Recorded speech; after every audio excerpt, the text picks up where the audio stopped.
कृषि मंत्री कमल पटेल की प्रेस कॉन्फ्रेंस में उन्होंने कहा, मोदी जी जो कहते हैं वो करते हैं।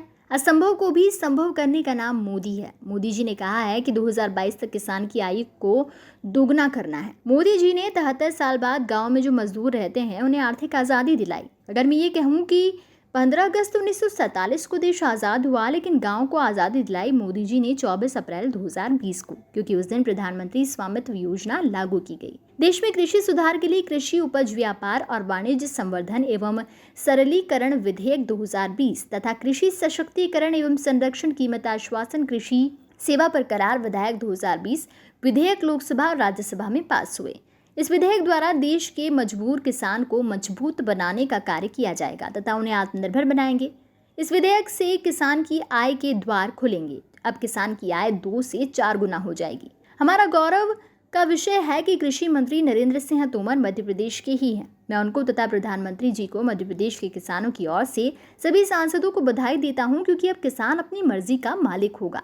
कांग्रेस की स्थिति बहुत खराब हो गई है, इसलिए भारतीय जनता पार्टी जो भी कार्य करती है उसका विरोध करना उसका एजेंडा है। जबकि कांग्रेस ने भी अपने घोषणा पत्र में कहा था कि हम स्वामीनाथन आयोग की रिपोर्ट को लागू करेंगे, हम किसान की आय बढ़ाएंगे। अब कांग्रेस भ्रमित कर रही है कि मंडियां बंद हो जाएंगी, MSP पर खरीद फरोख्त बंद हो जाएगी।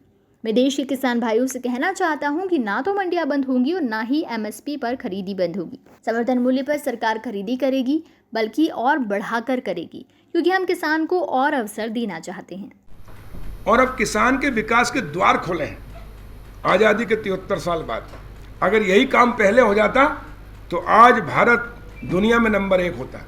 और हम सब ने देखा है कि कोरोना के संकट के समय सारे उद्योग धंधे व्यापार व्यवसाय से बंद थे। एक ही क्षेत्र खुला था, वो था हमारा गांव, हमारा किसान, हमारे मजदूर और हमारी खेती। और उसी ने सारे उद्योग का जो है आर्थिक माइनस में गया, अकेला कृषि क्षेत्र जो प्लस में गया।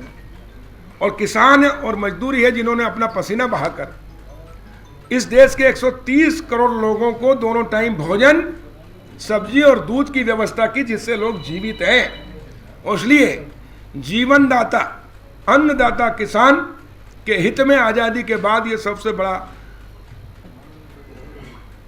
कानून बनाए, आबादी का मालिकाना हक देकर प्रधानमंत्री स्वामित्व योजना के तहत, जिससे उनके विकास के द्वार खोले, मैंने जैसे कहा। और अब जाकर गांव, किसान और मजदूर आत्मनिर्भर होगा, सशक्त होगा। और गांव, गरीब और किसान जब आत्मनिर्भर होगा तो देश आत्मनिर्भर